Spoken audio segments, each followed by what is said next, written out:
89နှစ်မြောက်အာဇာနည်နေ့မှာကြာဆုံးနေပြီးတော့အာဇာနည်ခေါင်းဆောင်ကြီးများရည်ရွယ်၍ဆွန့်ဆက်ကလူဒန်းချင်းခန္ဓာကိုဒီကနေ့မနက်ပိုင်းမှာပြည်ထောင်စုနေပြည်တော်ကောင်စီရုံးဇဗူတီတိခမ်းမတွင်ကျင်းပရာနေပြည်တော်ဒက္ခိဏတီတိမြို့နယ်မဟာဝိဇ္ဇာရွှေကျောင်းတော်ဗဒနာနာယကဆရာတော်အကမဟာပဏိတအကမတတ္တမဇောတိကတစဗဒ္ဒနာနေမိန်နာမဟာထွေမြတ်ကြီးထံမှနေပြီးတော့ကောင်စီဥက္ကဋ္ဌဥက္ကံမြင့်တန်အမှုပြုတဲ့အပရိသတ်များက၅ပါးတီလာခံယူစောင့်တည်ကြပြီးပရိတရားတော်များနာယူကျင့်ကြကြပါလေ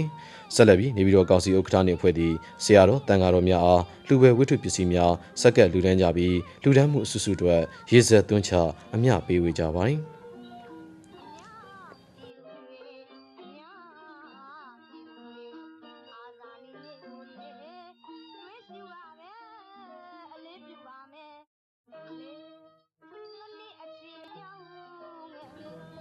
အခမ်းအနားအပြီးတွင်ဆရာတော်တန်ဃာတော်များအားနေစွန်းဆက်ကလူဒန်းကြကြောင်းသိရှိရပါတယ်ခင်ဗျာ